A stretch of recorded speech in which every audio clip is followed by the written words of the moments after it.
Welcome back. This is Wisconsin Shoe Guy, and today we have Battle of the Fiddlebacks Part 2. When I first filmed the Battle of the Fiddlebacks, I was newer at this. I had different ideas on some of the details around it, and I made a couple of mistakes. Well, one in particular, which I want to rectify.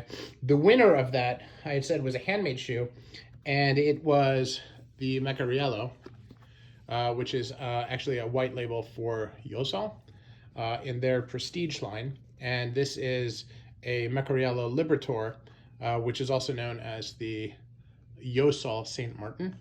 Now, I said that this was a handmade shoe, and this is actually their modified Goodyear welt, which is part of their Argentum line, where they did a, they actually carve the insole with a machine in order to do it. Now, there's a lot of handwork, I mean, a ton of handwork that they do, but in order to kind of rectify what I did, I'm actually including a hand-welted version from the Argentum line, which is also a Meccariello.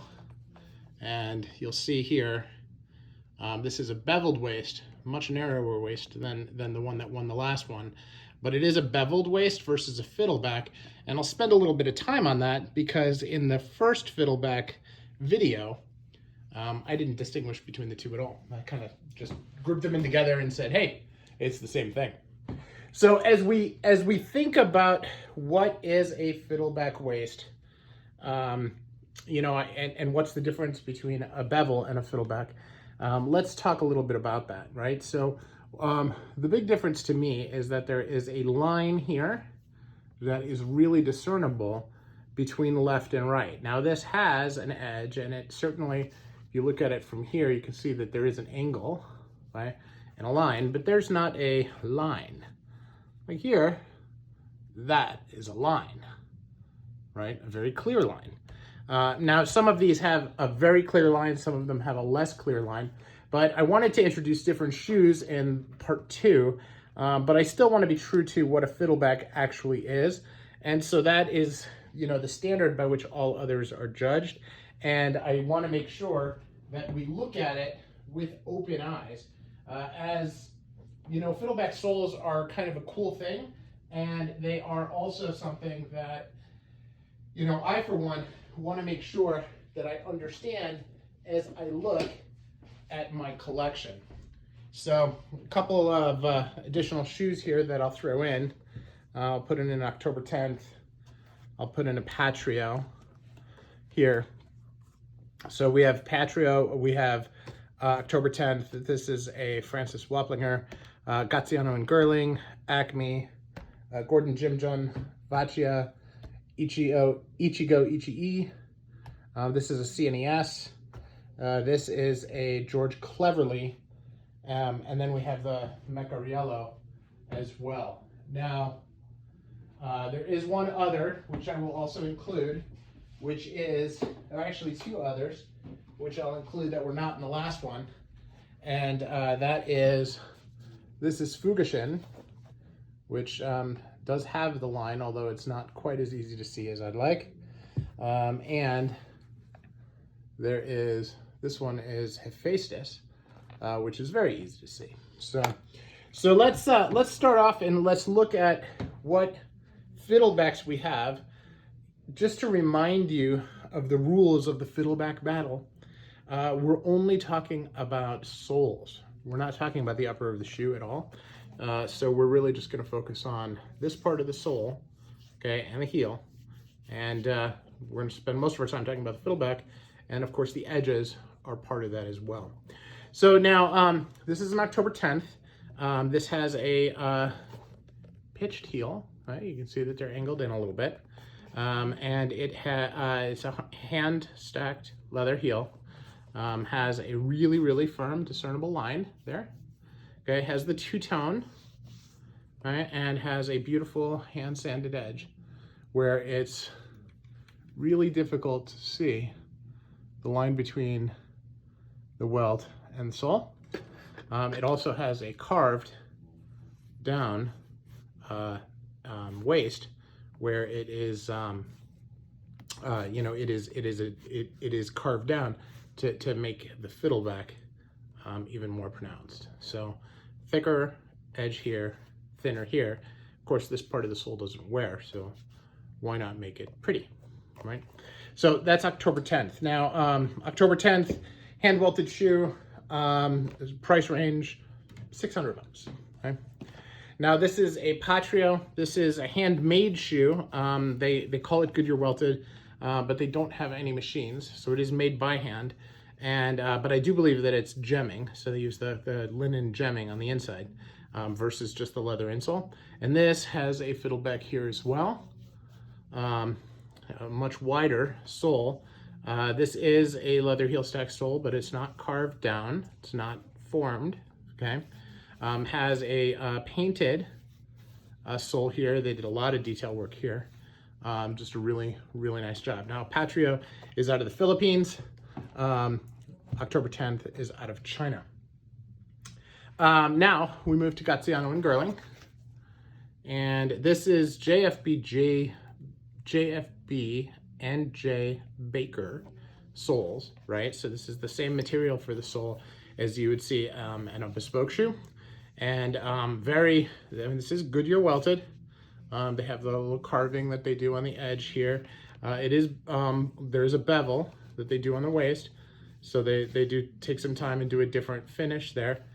Heels are hand stacked and carved down a little bit, but still a relatively wide heel if you compare it to the October 10th, right? So pretty big difference there. But a nice heel, a nice job nonetheless. You know, Gaziano and Girling is known for its quality, and you know, these soles absolutely show that quality. Now this is closed channel, not blind stitched, so it is hammered shut, so you can see the edge, but it's very slight and very well executed. So that's the Gaziano. Francis Wopplinger is a bespoke maker out of New York City in Brooklyn, and he has a beautiful two-tone sole. He did a beautiful you know, artwork with nails for me, which is a comet, which I really like. Now the soles themselves are a little bit longer this way, but I think about the same width as they are on the October 10th. Okay? A smaller heel pad, like the rubber piece. You know, I really like the fiddle on this. Is very, very distinctive. The way the pad sets, the way it feels, and this edge here, very, very different. Really like it. Natural edge, natural sole. Just a really classy way to do it. Now, that's going to be followed by Acme. Right? Again, narrow waist, very carved fiddleback. Beautiful flat. It doesn't have the same edge to it as you see here, right? So the fiddle here doesn't carve down quite as sharply as it does on the Wopplinger. It's still very nice. There's still a very heavy arch. Okay, it's still a very flat sole up front. The sole is a little bit shorter again, okay? Maybe a little bit closer to the October 10th in size. Now, October 10th and Acme are both made in China, but Acme is a much higher end shoe. Both hand welted, but Acme is basically bespoke grade, where you know, October 10th is more of a wear grade.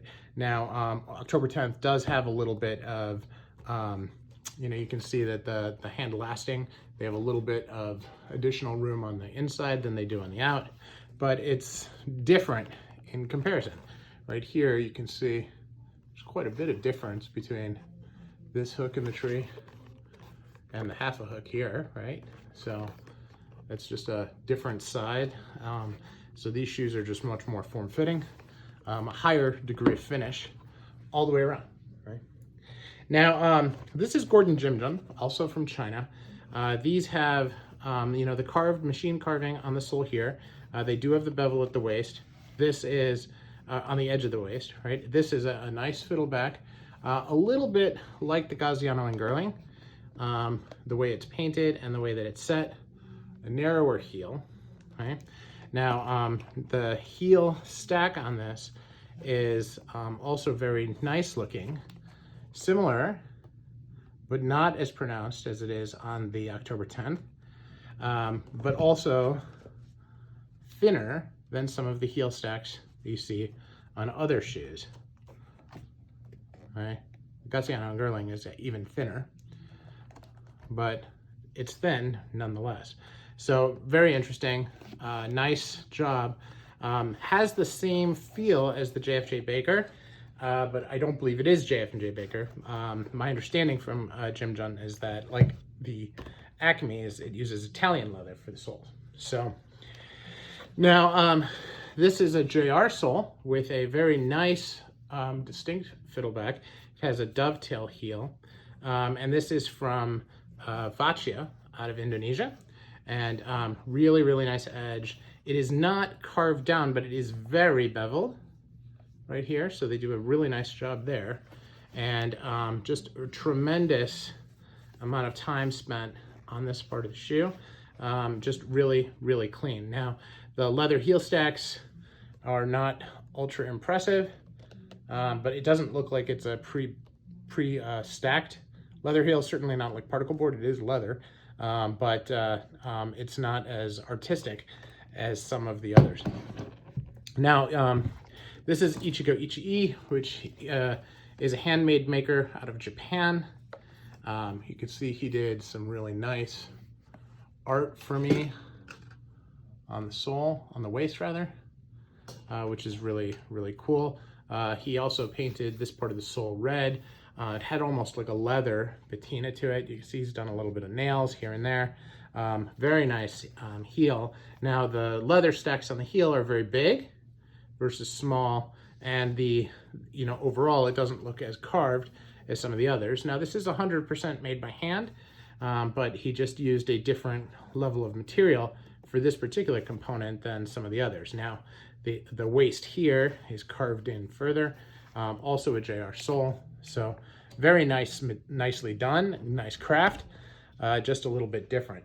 Now this is a George Cleverly. This is part of the Kingsman line, made in England. It has a softer fiddleback, okay?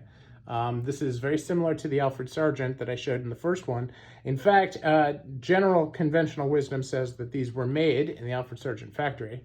A very, very thin heel stack, okay? Also pitched heels, very nicely done, single color, beautiful double roll of nails up at the top instead of a toe plate. Carved on the edge, also beveled at the waist, okay, and straight with the carve, with the lip in the bottom and the top going around. So really good sole on these, and just a great angle there to be able to see and appreciate the level of craft done in that shoe. Now, CNES is probably the least expensive shoe of the bunch here, and these run about 400 bucks. This is the CNES sole. They call it a Bolognese Goodyear construction. When I asked them about it, they gave me a definition of Goodyear construction. So I'm not sure why they call it Bolognese, but if they do anything specific for it, Bolognese has a lot of different definitions out there in the market. Alan Edmonds actually called cemented shoes a Bolognese welt. So, but this is a Goodyear welt, and it is a carved, no lip. They've got that beautiful stamp there, and a nice fiddleback, which the fiddlebacks for CNES are relatively on their high end. They're heel stack, thick leather pieces, but definitely hand stacked. Really can tell as it is on the waist there. Just a really nice looking heel there. Narrow, but not comparatively that narrow. Right, so it's good shoe though, and nice option. Now, so that was the least expensive one so far. Now this one, this particular shoe was a custom. This is a kudu split toe by Fukushin, and this ran 400 bucks because I had the The sole upgraded, I had the toe plates, and I upgraded the leather. But traditionally, Fukushins are probably 200 to 300. This natural finish that they did on the sole is really nice. They did a bevel on the edge here, straight there. Natural on the heel stack. You can see the heel pads are very thick pieces of leather. You can especially see that when you look on the inside.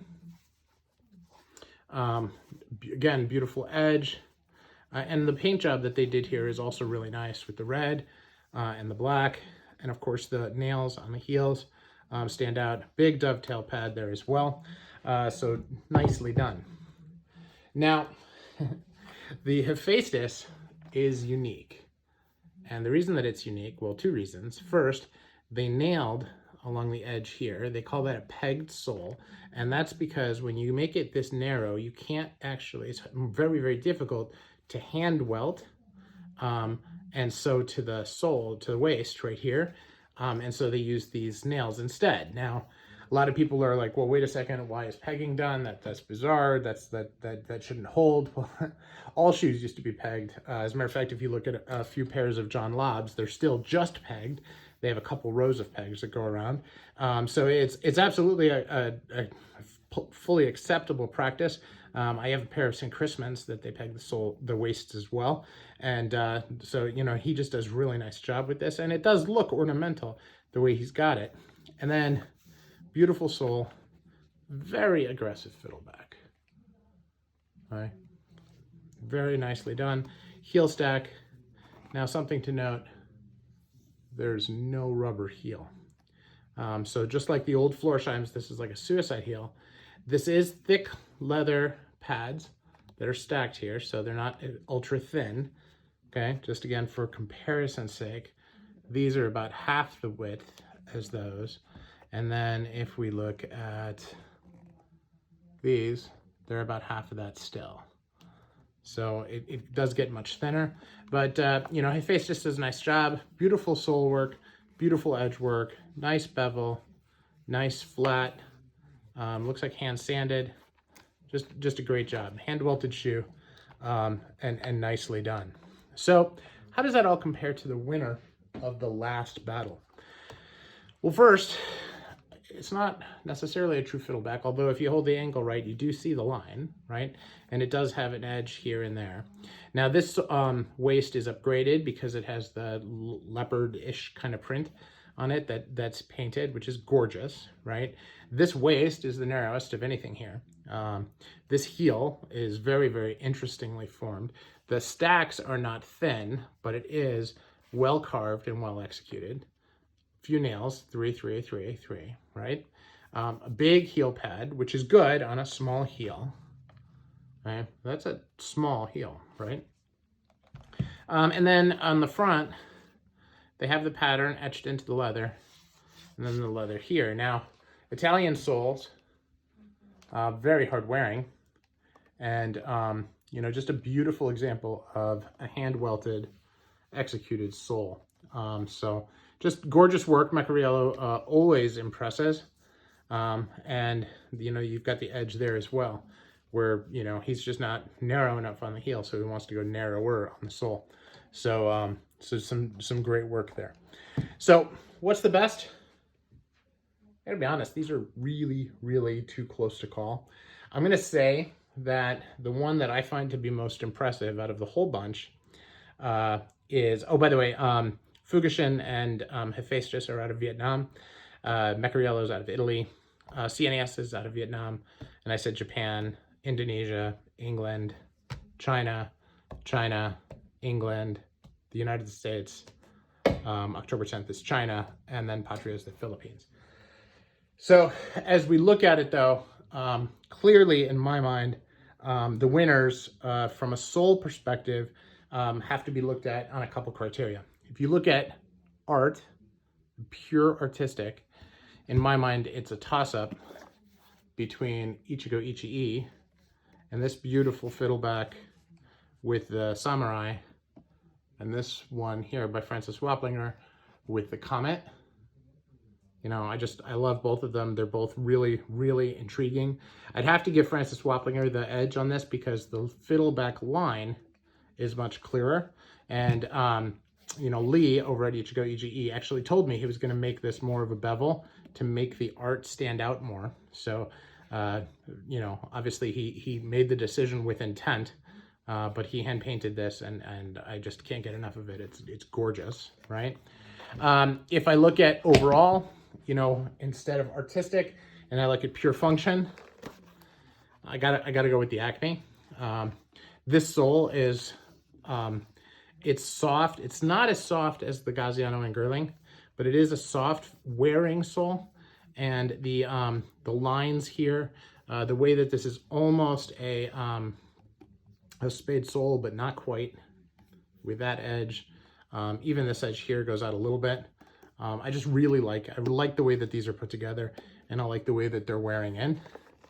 And so I give Acme the heads up on this one. If it's pure comfort, and I haven't gotten as much wear on these as I'd like to, I still have to go back to say that nothing, and I mean nothing, has worn as comfortable as the JFJ and B, or JFB and J Baker, I can talk today, sorry, easy for me to say, soles that are here. This is Gaziano and Girling, and they are just some of the most comfortable shoes out in the market. And so I have to give them a shout out for that, because let's face it, we buy our shoes to wear them, and we should never lose sight of that. So what are your thoughts? Did I miss the mark?